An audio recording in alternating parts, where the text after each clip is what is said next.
On dit souvent qu'il faut attendre. Attendre de grandir, attendre le bon moment. Mais eux, ils n'ont pas attendu. Ils ont moins de 30 ans, camerounais, et ont hissé haut le drapeau du pays. Season Media vous dit tout. Chine, mai 2025 à Shenzhen. Face à 179 équipes venues de 48 pays, des étudiants camerounais de l'École supérieure polytechnique de l'Université de Douala, l'École nationale supérieure polytechnique de Yaoundé et de l'Université de Boya, âgés de 20 à 25 ans, ont créé l'exploit en remportant les 2 premiers prix mondiaux à la finale de la Huawei ICT Competition grâce à des innovations basées sur l'intelligence artificielle pour aider les personnes malvoyantes. Ils ont mis le Cameroun sur le podium mondial de la technologie. Dans l'univers de l'innovation, un autre nom inspire, William Dia Elong, celui qui a détenu le record du plus jeune diplômé d'une grande école à Paris.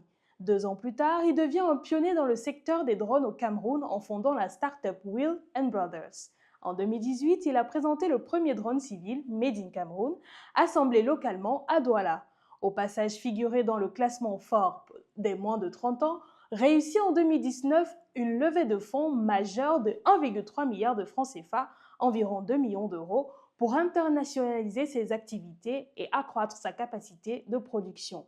Aujourd'hui âgé de 32 ans, il s'est tourné vers l'intelligence artificielle et la cybersécurité. Dans le clan des pionniers, son nom est inscrit en lettres d'or. En novembre 2023, à des milliers de kilomètres du Cameroun, Salvador plus précisément, une jeune Camerounaise a écrit l'histoire. Marie-Princesse Ngoun Issié, 23 ans, et Miss Cameroun devient la première Camerounaise à intégrer le top 20 de Miss Universe. 2 ans plus tard, la première à intégrer le top 5 Afrique à Miss World. Plus qu'une couronne, elle a porté haut les couleurs du Cameroun sur les plus grandes scènes du monde.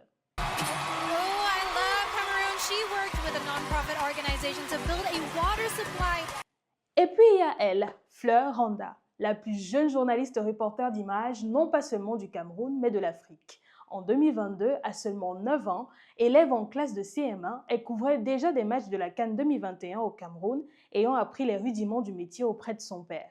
Depuis, elle a été engagée par la Fédération camerounaise de football, FECAFOOT, sous la présidence de Samuel Eto'o, pour couvrir les activités de l'équipe nationale. Aujourd'hui, elle compte 4 ans d'expérience en couverture d'événements sportifs. La preuve que le talent n'a pas d'âge. Il vient de la tech, de la beauté, de l'entrepreneuriat, du sport et autres. Ils n'ont pas attendu d'être assez âgés. Ils ont cru en leurs rêves et ils ont osé. À toi qui regardes ce reportage, souviens-toi d'une chose. On n'est jamais trop jeune pour accomplir de grandes choses. Crois en ton rêve maintenant. D'ailleurs, que penses-tu de ces compatriotes? Partage-nous ton avis et ton rêve en commentaire. N'hésitez pas à liker, partager et vous abonner pour plus de contenu sur Season Media. Bonne fête de la jeunesse!